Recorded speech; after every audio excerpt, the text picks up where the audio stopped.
अस्सलाम वालेकुम। वालेकुम सलाम। वालेकुम आप अस्सलाम। खैरियत बच्चों?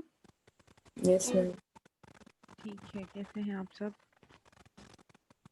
मैम, ठीक, आप अल्हम्दुलिल्लाह। बताएं। अल्हम्दुलिल्लाह।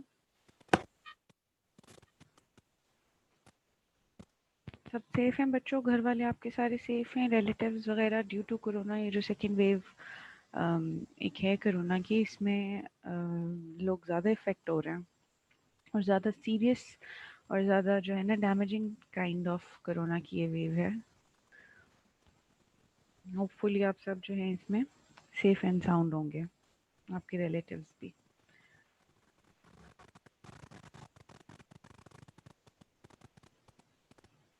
अच्छा, प्रीवियस लेक्चर में किसी बच्चे की कोई प्रॉब्लम, कोई क्वेश्चन? लेक्चर नंबर 14 से। No ma'am. अच्छा बच्चों, मुझे बताएं कि अब क्विज स्किप किया है तो फिर कोई असेसमेंट का कौन सा एक और हम असेसमेंट लें? आपकी बाकी टीचर्स किस तरह के असेसमेंट्स ले रहे हैं? मैम अभी किसी भी अभी टीचर हमें ना ने आया। हमें असेसमेंट प्लान एक मिला है पैथो का, जिसमें असाइनमेंट है और सेशनल जो है वो हमारा वाइवा है। 30% वाइवा इंक्लूड बेटा है। वाइवा आपके फाइनल्स में भी होगा ना? यस मैम, पर उस तो अच्छा, सेशनल में भी। सेशंस में भी वाइवा रख दिया है। यस मैम, और एक असाइनमेंट और बाकी क्लास पार्टिसिपेशन है, और बाकी हाँ, वैसे क्लास ये पार्ट फाइनल और असाइनमेंट वाइवा। चलें, अगर हम असाइनमेंट अगर 10 वेटेज दे दें, क्लास पार्टिसिपेशन को भी 10 कर दो, ठीक है? बहुत यस ज़्यादा मैम। है वैसे, ये 5 इनफ होती है। तो 20% का वाइवा है, क्योंकि 40 आपके सेशनल्स के हैं और 60 फाइनल्स हैं। Yes ma'am. अच्छा, जी मैम। लेकिन फाइनल्स में भी तो वाइवा ही होगा ना उसी का? चलो अच्छा है, एक तरह से प्रिपेयर हो जाता है पहले स्टूडेंट, वाइवा के लिए तो क्वेश्चंस पता मैम चल क्विज जाते हो हैं। जाएगा ना? Yes quiz ma'am. नहीं होगा बेटा। मैम आइडिया हो जाता है ना वाइवा से कि कैसे क्वेश्चंस होते हैं, मतलब डर खत्म हो चलें, जाता है। चलिए हम उसको वाइवा नहीं कहते, अगर हम उसको ओरल टेस्ट कह के असेसमेंट प्लान डिवाइस कर लें तो वो ज़्यादा बेटर होगा, ma'am rather than mock calling it viva. Hmm. Yes ma'am, ऐसे मॉक करना है। मैम मॉक चले, वाइवा भी कह सकते हैं। आप मॉक वाइवा भी कह सकते हो, लेकिन उससे बेटर आप ओरल टेस्ट कह दो, ताकि वो एक टर्म डिफरेंशिएट हो जाए कि वाइवा तो फाइनल्स में है, तो ये ओरल टेस्ट है आपका। अच्छा। Okay ma'am. अच्छा, ग्रुप प्रेजेंटेशंस जो हैं वो टीचर्स कैसे ले रहे हैं आपसे, अगर किसी ने दी है तो? मैम अभी तक नहीं हुई है इससे। मैम नहीं हुई। अभी तक ना किसी भी टीचर ने मतलब नहीं भी असेसमेंट प्लान शो किया। मतलब अभी हम्म। हम पैथोलॉजी नहीं ना बट वो पढ़े। चेंज हो गया ना एंड पे आके, अब पिछले वीक डिसीजन हुआ है कि क्विज जो है, जो टीचर्स ले चुके थे काफ़ी काफ़ी सारे, और काफ़ी सारे रहते थे, तो वो कैंसिल कर दिया उसको, तो मैम इसीलिए आज हम से नहीं कर रहे। बताएंगे टीचर्स सब। मैम आज। अभी हमारा असाइनमेंट्स ही दे रहे हैं, कि जैसे अभी किसी का कुछ नहीं हुआ ना, तो असाइनमेंट उधर बच्चों मैंने एक एक आपसे टीचर्स। ले ली है, अब इससे ज़्यादा assignment I don't think is a good way of assessing. Yes ji ma'am, आपकी भी एक हो गई और बाकियों की भी वो हाँ, एक एक ही हुई है। एक से ज़्यादा I am not going for another assignment. अच्छा, चलें ठीक है। चलें हम लोग नेक्स्ट क्लास में डिस्कस करेंगे कि हमें सेकंड अपना क्या असेसमेंट प्लान जो है ना, उसमें हम ओरल टेस्ट रखें, उसमें ग्रुप प्रेजेंटेशन रखें, ठीक मैम है? हम वाइवा ही रख लेंगे। मैम वाइवा ही वाइवा रखें। ज्यादा सूटेबल है, क्योंकि मैम वाइवा ज्यादा सूटेबल है। हम्म, ऐसे तैयारी भी हो जाएगी। चलें देखते हैं, ठीक है। ओके, यही है कि आपसे सजेशंस मैं सोच रही थी आज लेती हूँ, और फिर मैं बाकी फैकल्टी से भी डिस्कस करती हूँ जो बिहेवियरल साइंसेस के बाकी क्लासेस हैं, उन्होंने क्या रखा है, क्योंकि हम मैम बाकी सेक्शंस के प्रेजेंटेशन साथ। भी ठीक है, जैसे आपने बायोकेम की हमारी ली थी, मतलब हम्म। उधर भी लेक्चर्स डिवाइड हो गए थे और हमारा रिवीजन भी हो गई थी और हम लोगों ने प्रेजेंट भी कर दिया था। हम्म। तो इस तरह चाहे कर दीजिएगा। हाँ, नहीं तो ग्रुप प्रेजेंटेशंस बड़ा अच्छा एक मेथड है कि आप 10-10 बच्चों को एक टॉपिक दे दो, चाहे आपने जो प्रीवियसली पढ़ लिए हैं टॉपिक्स उसमें से कोई टॉपिक हो जाए, यस ठीक है? मैम। और वो यस 10 मैडम, स्टूडेंट्स ऐसे हुआ हैं था वो, पहले भी। हाँ वो प्रेजेंट कर लें, that is also a good method of assessment. उसमें बच्चे अच्छे से प्रिपेयर कर लेते हैं। एक यस ड्रॉबैक मैम। उसका ये है कि सिर्फ बच्चे जो हैं, जो उनको टॉपिक मिलता है सिर्फ वही प्रिपेयर करते हैं, बाकी लेक्चर्स उनके वैसे ही रह जाते हैं। ओरल टेस्ट में ये होता है कि वो फिर सारा पढ़ता है, ठीक है? जी हर मैम। बच्चा सारा पढ़ता है, ये यस मैम। एक डिफरेंस आता है आपकी प्रिपरेशन के एज पे। चलें ठीक है, आज का लेक्चर स्टार्ट करते हैं। मैम जैसे ओके आपने मैम। पिछली बार बायोकेम में दी थी, मतलब ज्यादा लंबे टॉपिक की हाँ, दे दी ज़्यादा थी लंबे कि थे। बच्चे बना के भेजते, हम्म, वो भी अच्छी रही थी, मतलब लंबा करके काफी। वो 20 मिनट्स तक की थी प्रेजेंटेशन एक बच्चे की। वो थी भी इंडिविजुअल थी, वो वो ग्रुप में नहीं इंडिविजुअल थी। थी बेटा, वीडियो प्रेजेंटेशंस आपने भेजी थी, ऐसे ही है ना? Yes ma'am. Yes ma'am, video presentation ही थी वो। चलिए देखते हैं बच्चों क्या बाकी आपके सेक्शंस ऑफ बिहेवियरल साइंसेस वो उनकी फैकल्टी क्या डिवाइस करिए, फिर उसके साथ ही कुछ सोचते हैं। चलिए ठीक है, आज का लेक्चर स्टार्ट करते हैं। मैम लेक्चर्स कितने हैं टोटल बिहेवियर बेटा के? टोटल आपके 19 लेक्चर्स हैं। ठीक है, आपके 4 लेक्चर्स रिमेनिंग होंगे, फिर नंबर 16, 17, 18 एंड 19। तो होपफुली 2 वीक्स में आपका इंशाल्लाह एंड हो जाएगा। इंशाल्लाह। ठीक है, ठीक है। ये हमारा प्रीवियस लेक्चर था एंथ्रोपोलॉजी, जिसमें हमने डिस्कस की थी और कल्चर के इन्फ्लुएंस चेक देखा था हमने on the health care system. आज के लेक्चर भी बहुत ऐसी टर्म्स हैं और ऐसी चीज़ें हैं जिनका हमें पता है इन डेली लाइफ। स्ट्रेस का हर बंदे को पता है, ठीक है। इवन अ ले मैन नोज कि यार ये स्ट्रेसफुल कंडीशन है मेरे लिए, ये मेरी बॉडी के लिए, ठीक है। उसको हमने एक बिहेवियरल साइंसेस की टर्म्स में आज डिस्कस कर लेना है। Stress and its management. Stress देखा जाए तो definition of stress, there are a lot of definitions of stress, ठीक है। उसमें से एक हमने ली है according to the body, the rate of wear and tear in the body, ठीक है। बॉडी के अंदर जो भी चीज जिस रेट से कोई भी चीज हमारी वेयर एंड टेयर के प्रोसेस से जा रही है, ठीक है, दैट इज जी बेटा जरवा गोहर, आपका कोई क्वेश्चन है? मैम स्लाइड नहीं शो हो रही, मतलब चेंज नहीं हो रही। स्लाइड बेटा, बच्चों स्लाइड्स आपको स्ट्रेस वाली स्लाइड नहीं शो हो रही? No ma'am, first slide show हो रही। वो वही भी स्ट्रेस वाली मैं हो रही दोबारा है। से कर लेती हूँ, चलें। बाकी बच्चों को तो स्ट्रेस वाली हो रही है बेटा। आपका इंटरनेट अगर स्लो हो ना तो आपको स्लाइड देर से शो होती है।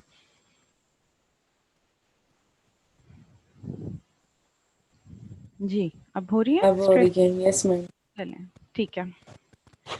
The rate of wear and tear in the body, यानी कि आपकी बॉडी के अंदर जिस रेट से आपकी बॉडी में वेयर एंड टेयर का, एजिंग का प्रोसेस एक चल रहा है, वो आपका स्ट्रेस है। फिजिक्स के लिहाज से देखें तो उसकी एक डेफिनेशन होती है जो हम फिजिक्स में भी पढ़ते हैं स्ट्रेस की। It refers to the force acting against some resistance, ठीक है, कि रेजिस्टेंस के अगेंस्ट जो फोर्स एक्ट कर रही है, दैट इज स्ट्रेस। ये फिजिक्स की एक डेफिनेशन हमने यहाँ पुट किया। It is stated, it is the state manifested by a specific syndrome which consists of all non-specifically induced changes within a biological system. ठीक है, कि आपकी बॉडी में बायोलॉजिकल सिस्टम जहां भी वर्ड आता है that means your human body, ठीक है। आपकी बॉडी के अंदर जो सारे नॉन स्पेसिफिकली इंड्यूस्ड चेंजेस आ रहे हैं, ठीक है, उन सबको हम इकट्ठा कर दें तो वो स्ट्रेस है। और स्ट्रेसर क्या है? स्ट्रेसर कहते हैं सोर्स को जिसकी वजह से स्ट्रेस होता है। These are the environmental sources of threat to an organism. जिस चीज़ से स्ट्रेस प्रोड्यूस हो रहा है, जिस चीज़ की वजह से बॉडी स्ट्रेस गेन कर रही है, ले रही है, that is called stressor. Now, there are many factors that influence the outcome of a stress. It depends on the individual's perception of the events. ठीक है, कि कोई भी इवेंट है, ठीक है, एक सेम काइंड ऑफ इवेंट होता है, दो बहन भाई हैं, वो दोनों डिफरेंट तरह से अपने उस फैमिली के इवेंट को परसीव करते हैं। अगर कोई जो है ना बैड इवेंट है, ठीक है, ब्रेकिंग अ बैड न्यूज़ है, कुछ भी इस तरह का है, तो दोनों का रिएक्शन डिफरेंट होता है। दोनों जो है परसीव इंडिविजुअल लेवल पे डिफरेंटली करते हैं सेम इवेंट को, ठीक है। स्ट्रेंथ ऑफ एन इंडिविजुअल, ये फिर वही बात आ जाती है कि हर इंडिविजुअल की strength to bear stress is different. Severity of past experiences जो हैं वो स्ट्रेस पे बहुत ज़्यादा इफ़ेक्ट करते हैं। बायोग्राफिकल एसेट्स आपके, सोशल सपोर्ट, कि अगर किसी को सोशली सपोर्टेड है पर्सन तो वो फिर भी उस स्ट्रेस को बेयर कर लेता है। रेस, ठीक है, अर्ली डेवलपमेंटल एक्सपीरियंसेस, उसकी जो है चाइल्डहुड कैसी गुजरी, उसकी जेंडर क्या है, जेंडर स्पेसिफिक होता है कि फीमेल्स जो हैं वो स्ट्रेस को इतना अच्छा बेयर नहीं कर सकती हैं, स्ट्रेसफुल इवेंट्स को, as compare to males. This is a like we can say this is a common a general perception. ठीक है, डिफरेंस भी होता है इसमें बहुत. Age, marital status, socio-economic status. These all are the factors that influence the outcome of a stress. अच्छा, अब ये एक इन्होंने नोट बताया है कि work capacity decreases by 1% every year after 21 years of age. कि आफ्टर 21 यानी कि आपकी जो एक एडल्ट एज स्टार्ट हो रही है टीन एज के बाद, तो उसमें 1 ईयर के बाद आपकी 1% वर्किंग कैपेसिटी डिक्रीज हो रही है. Provides evidence that people who continue to work with same routines beyond 50 years tend to have higher incidence of heart diseases. इसीलिए ऐसे लोग जो ऑफिस में काम कर रहे हैं या फिर एक ही रूटीन है उनकी डेली की, ठीक है, सुबह उठना, ऑफिस जाना, रात को आना, वीकेंड पे एक छुट्टी, दिस काइंड ऑफ रूटीन जो हमारी पॉपुलेशन में जो जॉब कर रहे हैं लोग, उनकी यही रूटीन है, मोस्ट ऑफ द पीपल. ठीक है, तो इस तरह की अगर रूटीन बियॉन्ड 50 इयर्स तक सेम रूटीन रहती है तो उन लोगों में हार्ट डिजीज़ के इंसिडेंस ज़्यादा होती है. Now types of stress, basically two types in stress की. हमें भी पता है कि अगर हम जनरली भी पूछ सोचें तो हमें पता है दो टाइप्स होगी स्ट्रेस की. एक जो फिजियोलॉजिकल होगी बॉडी को फील, एक जो साइकोलॉजिकल होगी. ठीक है, फिजियोलॉजिकल में क्या आ जाता है? Temperature, noise, hunger, disease, smoking, drinking and similar habits जो आपकी बॉडी को फिजिकली डिस्टर्ब कर रही हैं, फिजिकली ट्रॉमाटाइज कर रही हैं. For example temperature. अब अगर टेम्परेचर किसी जगह का बहुत ज़्यादा है, आप गर्मी में बैठे हो, धूप में बैठे हो, ठीक है, आपके लिए एक स्ट्रेसफुल कंडीशन है. कोई कोई नॉइजी प्लेस है या आपकी बॉडी का अपना टेम्परेचर राइज हो गया, पायरेक्सिया फीवर हो गया आपको, ठीक है, इंटरनली, तो फीवर भी जो है this is a psychological stress on the body. ठीक है, then there is psycho social stress, या साइकोलॉजिकल स्ट्रेस कह सकते हैं या साइको सोशल स्ट्रेस कह सकते हैं. इसमें आ जाती है जी low self esteem, job instability, no career satisfaction, economic viability, marriage, children, relationships. इसमें आपका साइकोलॉजिकल और सोशल जो फैक्टर्स हैं सारे स्ट्रेसफुल वो आते हैं. लाइफ इवेंट्स कॉजिंग स्ट्रेस, ये तो सबको पता है कि स्ट्रेसफुल इवेंट्स कौन से हो सकते हैं. इसकी तो हम बेशुमार एग्जांपल्स दे सकते हैं. Death of the spouse, marital separation, jail term, death of close family member, serious personal injury, marriage, dismissal from work, retirement, change in health or behavior of a family member. These are all the, इसको आप जितना लंबा कर सकते हो आप कर सकते हो, because you know there are various kinds of stresses जो आपकी लाइफ इवेंट्स में डेली लाइफ पे आप देखते हो लोगों के लिए. डेथ ऑफ अ स्पाउस या फिर रिटायरमेंट या dismissal from work, these are stress causing agents. Ma'am Then failure भी आ सकता है ना? बिल्कुल बेटा आ सकता है. Failure in the exam, obviously this is a stress. Hmm, अच्छा, उसके बाद एक टर्म होती है hardiness. It is personal characteristic comprising 4 C's in which individual has a sense of. 4 C's हैं इसमें, ठीक है, एक पर्सन की कैरेक्टरिस्टिक्स है जिसमें ये 4 C's पर्सन में होंगे, and this is a good characteristic. 4 C's में कौन से आते हैं? नंबर 1 पे commitment, second control, third is change, fourth is coherence. These are the 4 C's: commitment, control, change, coherence. Commitment किस चीज़ से? अपने आप से. Commitment to self, work, family and others. Control over one's life, अपनी लाइफ का control हो बंदे को. Change as a challenge rather than a threat. अब कुछ लोग होते हैं बड़े अच्छी लाइफ स्पेंड कर रहे हैं, अच्छे इन्वायरमेंट में रह रहे हैं, लेकिन वो चेंज को एक्सेप्ट नहीं करते. ठीक है, और चेंज को वो एज अ थ्रेट डील करते हैं, स्ट्रेस में चले जाते हैं. रादर अगर कोई चेंज आ रहा है लाइफ में तो उसको you should accept it as a challenge. ठीक है, आपको उसको फेस करना चाहिए और एक्सेप्ट करना चाहिए rather than being threatful by that. Then coherence. Coherence बच्चों ये है कि उसकी लाइफ में कंसिस्टेंसी है.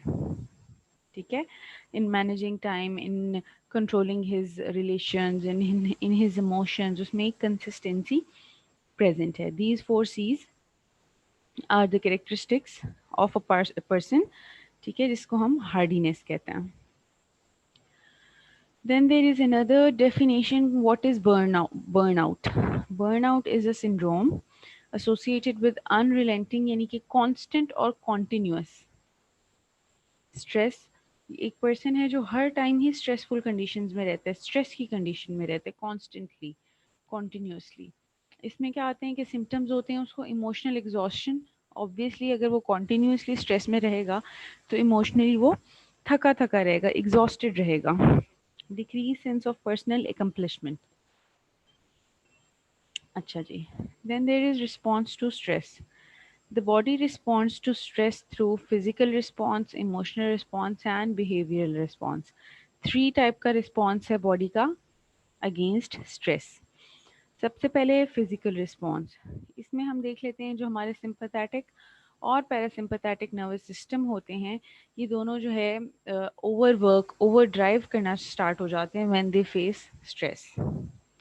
सिंपैथेटिक नर्वस सिस्टम को तो हम वैसे ही फाइट और फ्लाइट मोड कहते हैं कि जब आपका कोई फाइट या फ्लाइट का मोड होता है तो that is the activation of your sympathetic nervous system. आपने लड़ना हो किसी से, आपके पीछे कोई आपको डॉग बार्क कर रहा है और आपको लग रहा है कि भाई ये तो मुझे काट लेगा, तो आप भागना स्टार्ट करते हो. तो ये वाली जो सिचुएशन होती है ना, इससे आपका सिंपैथेटिक नर्वस सिस्टम एक्टिवेट हो जाता है. अच्छा, सिंपैथेटिक नर्वस सिस्टम के एक्टिवेट होने से क्या होता है कि अब activates when stress is acute.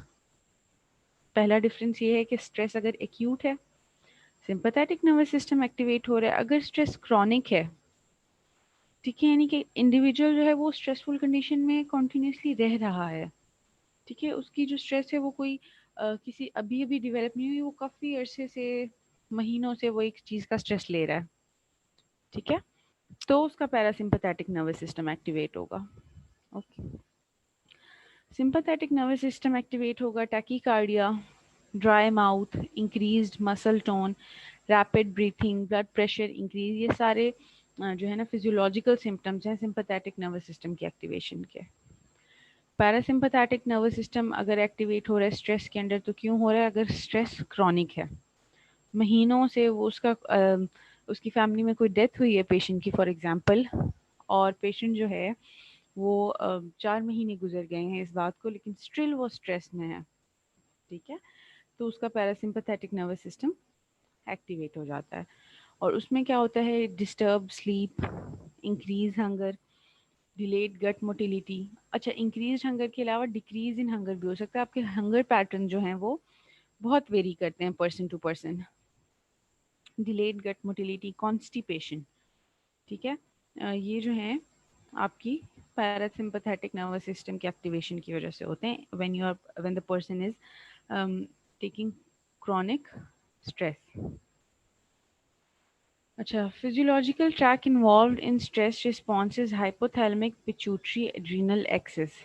अब हमारा जो ट्रैक है जो इन्वॉल्व हो रहा है स्ट्रेस में वो हाइपोथैलेमस, पिट्यूटरी ग्लैंड्स, हाइपोथैलेमस जो आपका ग्लैंड है, और एड्रीनल ग्लैंड्स, ठीक है, इन 3 ग्लैंड्स की एक ट्रैक बन रहा है इन तीनों से related. Stress affects all body systems and disturbs function of body according to the organ involved. Emotional responses to stress. अब sympathetic reactions आपके क्या हैं कि anxiety, fear, anger, irritability, hypervigilance, hyperarousal. Vigilant कहते हैं बेटा, vigilance is a property या characteristic to be conscious and very alert. आप इधर उधर देखते हो, अपनी environment के बारे में जो है ना बहुत विजिलेंट रहते हो कि आपके इर्द गिर्द क्या हो रहा है. तो hypervigilance and hyperarousal. Parasympathetic reactions क्या होते हैं? Guilt, grief, sadness, depression, feeling of being abandoned, isolation and tend to avoid seeking help, ठीक है. इसमें थोड़े गिल्ट, सैडनेस वाले आ जाते हैं पैरासिम्पैथेटिक रिएक्शंस में, और सिंपैथेटिक रिएक्शंस में फेयर, एंगर, एंग्जाइटी, इरिटेबिलिटी, ठीक है. अच्छा जी, अब आ जाते हैं हम second kind of response of body, बल्कि थर्ड काइंड ऑफ। सेकंड हमने देख लिया इमोशनल रिस्पॉन्स, फर्स्ट हमने देखा है फिजिकल रिस्पॉन्स, और थर्ड नंबर पे बॉडी का रिस्पॉन्स जो था that was behavioural response to stress. Behaviour में क्या चेंजेस आ रहे हैं? सोशल विड्रॉल, आप सबसे अलग हो रहे हो, ठीक है, सोशली अपने आप को आइसोलेट कर रहे हो। Poor sleeping, poor eating habits, excessive drinking, smoking, drug abuse, carelessness, prone to accidents, problems with authority, rules and regulations, impaired relations, reckless behavior. Reckless मतलब लापरवाह, बेपरवाह सा आपका एक behavior हो जाता है towards anything. These are the behavioral responses to stress. अब आते हैं after seeing the three types of responses, physical, emotional and behavior, कि stress को manage कैसे करें? How do we manage stress? Managing stress is vital for health and survival of a person. Poorly managed stress can result in disease and impairs the quality of life. These are all common things. ठीक है, हमें पता है कि अगर stress को manage नहीं किया जाएगा तो ये आहिस्ता आहिस्ता डिजीजेज में और क्वालिटी ऑफ लाइफ को पुअर कर देगी। नेगेटिव कोपिंग मेथड्स होते हैं। नेगेटिव कोपिंग मेथड्स में क्या है कि सेल्फ ब्लेमिंग, अपने आप को इल्ज़ाम देना स्टार्ट कर देते हैं। विशफुल थिंकिंग, ठीक है, do not think positive, negative thinking में आ जाती है ये चीज़। अवॉइडेंस, टेकिंग थिंग्स पर्सनली, आप पर्सनली ले रहे हो और सेल्फ ब्लेमिंग की तरफ जा रहे हो, बेसिकली नेगेटिव कोपिंग मेथड्स में। अच्छा जी, हाउ टू ओवरकम स्ट्रेस, ये कुछ जो है ना बताइए कि इस तरह हम मैनेज कर सकते हैं स्ट्रेस को, या इस तरह ओवरकम आ सकते हैं by managing the stress, by managing your stress and behavior, by time management, by exercise and nutrition, by social support, by relaxation. ये अब हम देख लेते हैं। मैनेज द स्ट्रेसर, स्ट्रेसर क्या था? जो सोर्स थी हमारी स्ट्रेस की, ठीक है। अब इन्वायरमेंट से आ रही है अगर वो सोर्स, तो हमने इन्वायरमेंट को मैनेज करना है। Focus and take one thing at a time, अपने ऊपर सारी चीज़ों को एक साथ, अगर आपने बहुत सारे टास्क परफॉर्म करने हैं तो सब चीज़ों को एक साथ मुसलत नहीं कर लेना खुद पे, ठीक है। आपने एक एक करके एक एक चीज़ को फोकस करना है और एक टाइम पे उस एक चीज़ को लेके आपने चलना है। इमेजिनेटिवली सॉल्व द प्रॉब्लम, और पहले आपने अपने माइंड में एक प्लान रेडी करना है एक इमेजिनेशन के थ्रू कि इस प्रॉब्लम को हमने इस तरह सॉल्व करना है। ऑब्वियसली ये तो कॉमन चीज़ है कि कोई भी प्रॉब्लम या कोई भी स्ट्रेस होती है तो उसको आप पहले थिंक करते हो यार इसको इस तरह सॉल्व करना है। Take help from support groups. Manage your stress, accept the things you can't change. कुछ चीज़ें हैं जिसको आप चेंज कर सकते हो इन द इन्वायरमेंट, कुछ चीज़ें हैं that you can not change, ठीक है। तो उनको आपने एक्सेप्ट करना है। फिर ऑब्वियसली अगर आप चेंज नहीं कर सकते तो उसको एक्सेप्ट करो। Learn to deal with your stress and adopt coping methods. Manage your behavior. Do not get fixated to past failures. अगर आप एक दफ़ा किसी चीज़ में फेल हो रहे हो और दो दफ़ा फेल हो रहे हो तो आपने अपना एक जो है ना उस चीज़ को फिक्स नहीं कर लेना कि यार मैं तो ये चीज़ क्लियर कर ही नहीं सकता। पास्ट फेलियर्स को कभी भी फ्यूचर से एफिलिएट नहीं करना। Focus on what you can do now and in future. Adopt can do attitude. This is very important in managing the behavior कि yes I can do this thing, ठीक है। अगर आप दो दफ़ा चार दफ़ा फेल भी हुए हो but you shouldn't make your behavior your thinking that I cannot do. You should always have an attitude that I can do. Practice anger management behavior, और हमें अपने एंगर को मैनेज करना है to overcome with stress. Time management में क्या है? Make a list of things to do each morning, prioritise your work, take short breaks in your schedule, take out time to sit back, evaluate your work and efforts.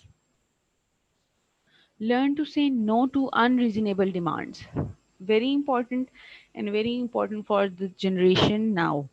ठीक है, आजकल this is very important. You have to learn to say no to the unreasonable demand of anyone. ठीक है, to be stress free in the long run, ठीक है। whether they're your friends or anyone or relatives, you have to learn this behavior. It's very important. Give yourself permission to engage and enjoy leisure time. Schedule periods of some quiet time. Quiet time किस लिए? ताकि आप self study कर सको. Self study अपने आप को, not the syllabus, not anything else, but in the quiet time you should see what you want, what are your goals, what do you want to focus on, and then you can just pay attention on your own self and own behavior. Learn to delegate responsibilities to your colleagues and partner in your profession. ठीक है, professionally भी आप जो है ना छोटी छोटी responsibilities आपस में किस तरह एक दूसरे पे डिपेंड करते हो और सारा बर्डन खुद पे नहीं ले लेते. ठीक है, all this. Exercise and nutrition का अब क्या रोल है जी? Exercising 3 to 5 time a week, condition you to deal with stress. Exercise करने से हमारी हार्मोन्स बॉडी में एंडोर्फिन रिलीज होता है. ठीक है, this is a common fact. और एंडोर्फिन से क्या होता है? आपका मूड एलिवेट होता है. आप स्ट्रेस में हो, कोई स्ट्रेस है, आप जॉगिंग करो, वॉक करो, ठीक है, you will feel that your mood is elevated.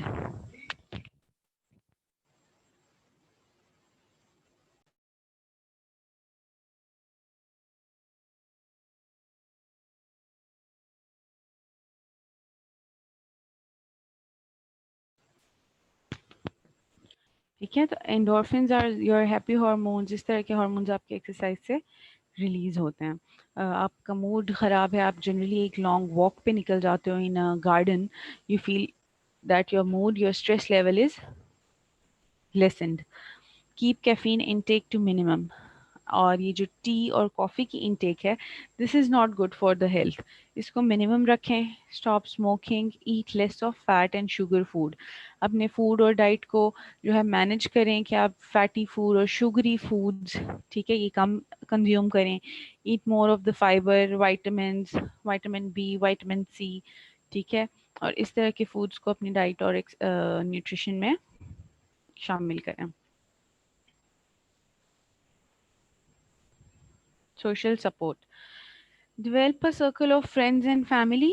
Utilize resources that can help you. Do not be socially isolated, socially withdrawn नहीं होना after facing a stress, क्योंकि उससे क्या होता है कि अगर आप socially isolate हो जाते हो तो आपको stress को overcome करना ज़्यादा tough हो जाता है, ज़्यादा hard हो जाता है. रादर अगर आपका एक फ्रेंड्स का, फैमिली का अच्छा एक सोशल ग्रुप है तो आप उस स्ट्रेस से जल्दी डील कर लेते हो, जल्दी कोप अप कर लेते हो. Relaxation. Practice progressive muscular relaxation.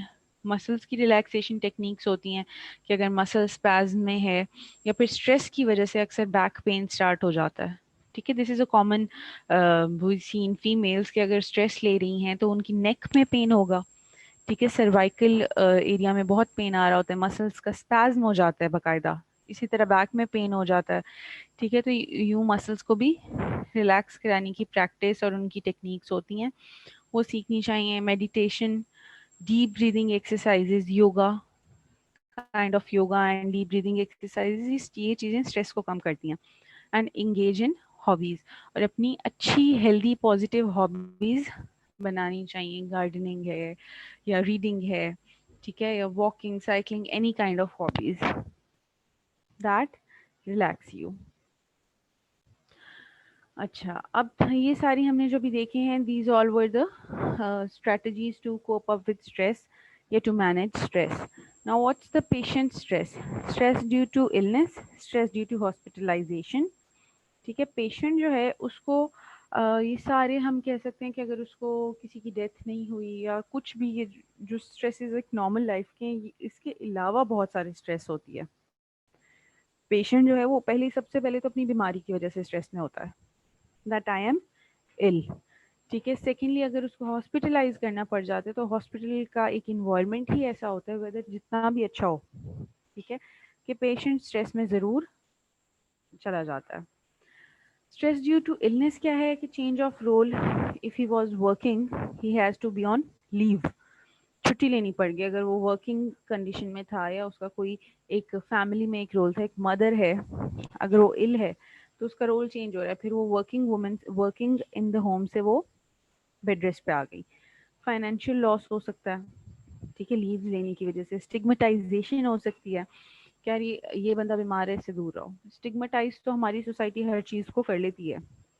Loss of self esteem, fair of becoming handicapped, uncertain prognosis, पता ही नहीं कि कब ठीक होऊंगा, कैसे ठीक होऊंगा, कितना टाइम लगता है, दिस इज द प्रोग्नोसिस, तो उसके बारे में उससे कुछ नहीं पता। This is all stress due to illness.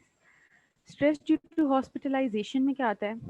Loss of privacy, loss of autonomy, आप अपनी मर्जी से कुछ नहीं कर सकते, आपने वो खाना है जो डॉक्टर ने या जो हॉस्पिटल के मेस में वो सूप और जो एक चीज़ आती है फॉर द पेशेंट, ठीक है। सबसे सेपरेट हो, सेपरेशन, प्राइवेसी का लॉस है कि आप बाकी लोगों के साथ हो वार्ड में एडमिट, ठीक है, who are not your family, who are other patients, need for doctor's approval, हर चीज़ के लिए आपको डॉक्टर की अप्रूवल चाहिए, handing over health matters, threat to social and financial circumstances, unsatisfactory information, ठीक है। एक जनरल पेशेंट है, उसको नहीं पता, वही बात आ जाती है, प्रोग्नोसिस का नहीं पता, मेथड्स ऑफ ट्रीटमेंट का नहीं पता, ठीक है, डिफरेंट अल्टरनेट्स का नहीं पता टू अ ले मैन, ठीक है।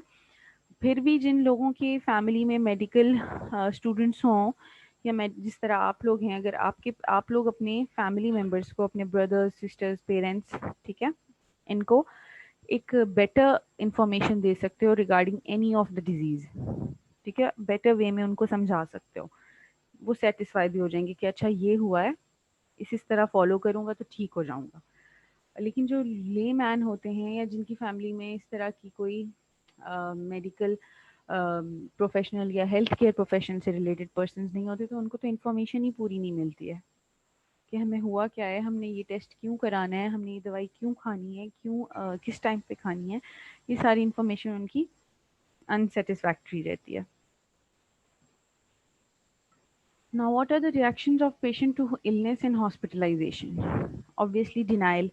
कोई भी बंदा बीमार है, अगर उसे हॉस्पिटलाइज करने का कहते हैं, वो शुरू शुरू में मान नहीं जाता, उसकी कोशिश यही होती है कि नहीं डॉक्टर साहब, क्या मैं घर में रह के ये दवाई नहीं खा सकता, ठीक है, क्या मैं घर में ठीक नहीं हो सकता, उसकी कोशिश यही होती है कि वो एडमिट ना हो। फिर ये है कि एंगर ड्यू टू इलनेस, वैसे ही आपकी बॉडी का होम्योस्टेसिस डिस्टर्ब हुआ होता है, सारे हार्मोनल चेंजेस होते हैं, तो एक इल पर्सन हमेशा थोड़ा इरिटेबल और एंगर की कंडीशन में होता है, डिप्रेशन में चला जाता है, दूसरों पर डिपेंड करता है, डिपेंडेंस होती है, ठीक है। तो denial, anger, depression and dependence is the are the common features जो एक पेशेंट जो है इल है, हॉस्पिटलाइज्ड है, उसमें होते हैं। Now there is a term called psychotrauma. What is psychotrauma? अभी देख लेते हैं। It is the result of extraordinary stressful events that shatters a person's sense of security, making him or her feel helpless and vulnerable in the dangerous world. मतलब खुदा ना खास्ता किसी के साथ इस तरह का कोई स्ट्रेसफुल इवेंट हो जाता है कि वो पर्सन जो है, जिसे आप कह सकते हैं कि ही इज कम्प्लीटली शैटर्ड, ठीक है, very extraordinary stressful event, and he feels helpless and he feels कि मैं जो है, ये वर्ल्ड जो है, this is a very dangerous place और मैं इसमें बहुत वल्नरेबल, बहुत वीक हूँ। It is a wound to the psyche due to an experience which has endangered one's life and threatens one's identity, integrity, honor and property. इसकी एक example ली जाती है in the case of rape victims, ठीक है, that is an extraordinary stressful condition, ठीक है। When a rape victim, you see a rape victim, he has lost, he और शी व्हाटएवर, ठीक है, has lost his identity, his integrity, honour, property, और उसको ऐसे लगता है कि ये डेंजरस वर्ल्ड है और मैं वल्नरेबल हूँ, and that is true to some extent because he has faced an event like that, ठीक है। A traumatic experience can leave scars on the mind and body. सिर्फ बॉडी पे स्कार्स नहीं होते ऐसे विक्टिम्स के, they have scars, they have trauma injury to their mind also. Okay, now causes of psychotrauma हो सकते हैं जी, a house on fire, a plane crash, ये बहुत बड़े reasons हैं, a violent crime, earthquake, लोग हैं जो serious earthquakes में अपना सब कुछ, their work, their house, everything, even their loved ones, they lose all of that, तो फिर वो psychotrauma की कंडीशन में चले जाते हैं। Fighting in a war, dangerous neighbourhood, enduring chronic disease. Chronic disease फिर ये है कि डिजीज़ सच एज कि किसी को पता चलता है कि खुदा ना खास्ता उसके फैमिली मेम्बर किसी को लास्ट स्टेज पे कैंसर है, ठीक है। और कैंसर जो होती है ऐसी होती है कि स्टार्ट में तो फर्स्ट 2-3 स्टेजेस में यू डू नॉट नो, ठीक है। बहुत इस तरह होता है कि एट एंड स्टेज जो है लोगों को पता चल रहा होता है कि जी हमें तो ये क्रॉनिक डिजीज थी, कब से है, इतने सालों से है, और उसने अपने आप को शो ही नहीं किया। अब एंड हो गया, एंड स्टेज पे आ गई, स्टेज 4 पे आ गई और अब पता चल रहा है, ठीक है। ये सारी कॉजेज हैं साइकोट्रॉमा की। People are more likely to be traumatized as adults if they have history of childhood trauma or if they are already experience a lot of stress. Obviously ज़्यादा ट्रॉमाटाइज कब होगा कोई, या तो उसकी चाइल्डहुड में कोई हिस्ट्री होगी उसी तरह की ट्रॉमा की, ठीक है। कोई हेरेसमेंट है, कोई वायलेंस है, कोई अब्यूज़ है चाइल्डहुड में अगर उसने फेस किया है और बड़े होकर वो दोबारा ये चीज़ देख रहा है तो वो बहुत ज़्यादा ट्रॉमाफुल होगा उसके लिए। और सेकेंडली ये भी हो सकता है कि अगर वो पहले ही बहुत काइंड ऑफ स्ट्रेस से गुजर रहा है, एक पर्सन है जो पहले ही जॉबलेस है, ठीक है, उसको साइकोलॉजिकल स्ट्रेस है, साथ में वो घर का रेंट नहीं पे कर सकता है, उसकी कार का एक्सीडेंट हो गया है, कुछ इस तरह के इवेंट्स के he is already facing a lot of stress, तो उसमें फिर आपको कोई साइको ट्रॉमा मिल जाए तो that is very traumatising. Then there is developmental trauma. Development or attachment trauma results from anything that disrupts a child's sense of safety and security. Development of life की जो स्टेजेस हैं यानी आपकी childhood, ठीक है, जब आप डेवलप हो रहे होते हो, अब चाइल्डहुड में कोई इस तरह का ट्रॉमा, ठीक है, जो आपकी child sense of safety and security को डिस्टर्ब करता है, उसको डिस्ट्रॉय करता है, that is developmental trauma. It can be more severe when it involves betrayal or harm at the hands of a caregiver.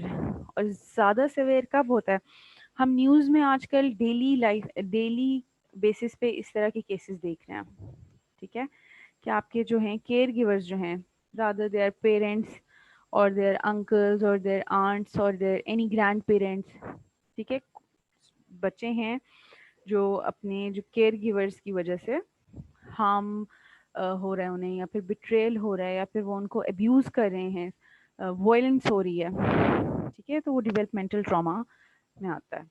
This trauma effect negatively on child's physical, emotional and social development.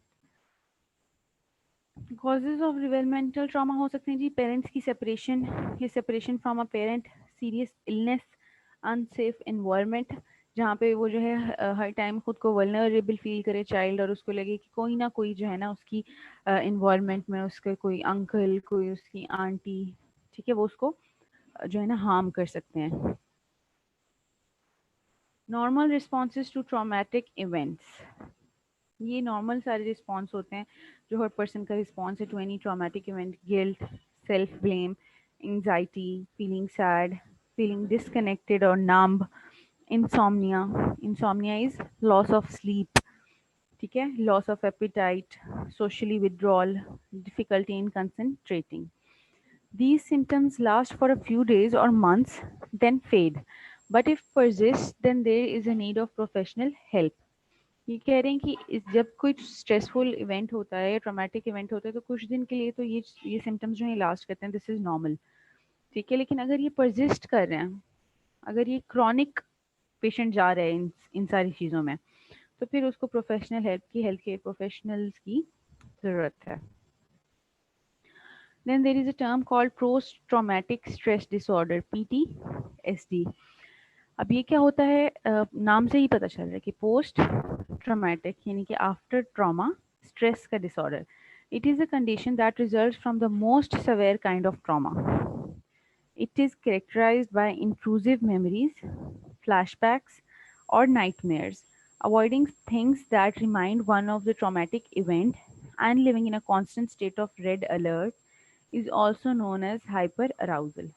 अब इसमें क्या हो रहा है कि patient जो है trauma से निकल आया है, ठीक है, ट्रॉमा की कंडीशन ख़त्म हो गई है, लेकिन फिर भी वो स्ट्रेस में ही है, उसके साथ ये सबसे ज़्यादा होता है अब्यूज़ और रेप और वायलेंस के विक्टिम्स के साथ, कि उनको वो फ्लैशबैक्स आते हैं, ठीक है, जिस चीज़ से वो गुजर चुके होते हैं, या फिर उनको नाइटमेयर्स, रात को सोते सोते जो है वो उठ के बैठ जाते हैं with hyper ventilating body systems and sweating and all of this. Why? Because of the nightmares and flashbacks they get from their intrusive memories, ठीक है, जो उनको रिमाइंड करा रहे होते हैं अबाउट दैट ट्रॉमेटिक इवेंट। वो एक कॉन्स्टेंटली एक रेड अलर्ट की सिचुएशन में रहते हैं। इसको हाइपर अराउजल भी कहते हैं और इसको पोस्ट ट्रॉमेटिक स्ट्रेस डिसऑर्डर भी कहते हैं। मोस्ट कॉमन एग्जाम्पल इसकी आप कह सकते हो are the rape victims. Okay, ये एक उन्होंने साइकिल सा शो कर दिया है पीटीएसडी का, पोस्ट ट्रॉमेटिक स्ट्रेस सिम्टम्स का। इसको आप देख लें। इसमें वही चीज़ें हैं कि हमने क्या अवॉइड करना है, कौन सी मेमोरीज हैं और कौन सी एंजाइटी और इमोशंस हैं जो पेशेंट में डेवलप हो रही हैं। Techniques to manage trauma: educate yourself about anxiety and post traumatic stress disorder. Deep breathing exercise करें जब भी उनका हाइपर वेंटिलेशन हो या टैकीकार्डिया में जाए तो वो डीप ब्रीदिंग एक्सरसाइजेस करें। Learn to progressively muscle relaxation. Emotional injuries just like physical injuries cannot be left untreated. It's very important कि फिजिकल इंजरीज, फिजिकल स्कार्स तो हील हो जाते हैं, but the mind and emotional scars जो हैं उसको ज़्यादा टाइम लगता है to heal. Reintegrate yourself into your life, face your fears, know when to seek professional help, learn how to handle flashbacks. All of these are the management strategies. Then there is a term called post-traumatic growth. ठीक है, ये थोड़ा positive है कि growth हो रही है। Although trauma is most frequently thought of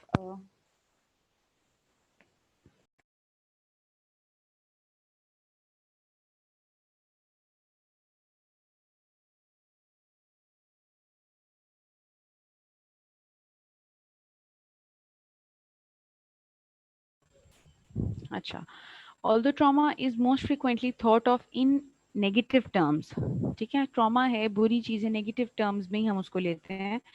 It is also often seen to have some positive aspects. वो क्या है कि positive post-traumatic growth can manifest in the form of improved relationships and new possibilities for one's future.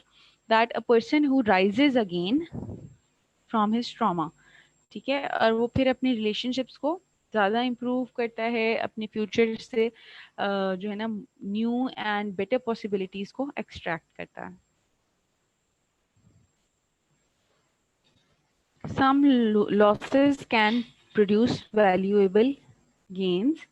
An individual may find themselves becoming more comfortable with intimacy and having a greater sense of compassion for others who experience life difficulties. अगर अपने साथ trauma हुआ है, आप दूसरों के लिए, अगर किसी और के साथ वो ट्रॉमा हो रहा है तो आप ज़्यादा ग्रेटर सेंस ऑफ कंपैशन रखोगे, ठीक है, उन लोगों के लिए जो मुश्किलात से गुजर रहे होते हैं, because you have already faced trauma in your own life. ठीक है, this is also a positive aspect of post traumatic growth. ठीक है, आपने post traumatic stress disorder PTSD और पोस्ट ट्रॉमेटिक ग्रोथ, इसको मिक्स नहीं करना है, दोनों बड़ी डिफरेंट चीज़ें हैं। ठीक है, और ये आपसे पूछा जाता है वाइवा में कि what is post traumatic stress disorder and what is post traumatic growth. चलिए ठीक है, होपफुली आज का लेक्चर समझ आ गया सबको। Yes ma'am. इजी था, क्वाइट ऐसी चीज़ें थी जो आप सबको पहले से पता है कि स्ट्रेस क्या है और उसको डील कैसे करना है। चलें ठीक है बेटा, अटेंडेंस का किसी बच्चे ने स्क्रीनशॉट लिया है? Yes ma'am. चलें बेटा, मुझे सेंड कर दें, ठीक है, ओके बच्चों, अल्लाह हाफिज़। हाँ जी, वालेकुम सलाम। मैम वो हारिस लड़का है, वो कह रहा था कि मेरा नेट नहीं चल रहा तो मेरी अटेंडेंस लगा दो प्लीज। बेटा आप मेल कर दो मुझे, ठीक है? चलो मैं उसको कह देता हूँ। ठीक है, चलिए ठीक है बच्चों, अल्लाह हाफिज़। अल्लाह हाफिज़ मैम। अल्लाह हाफिज़ मैम।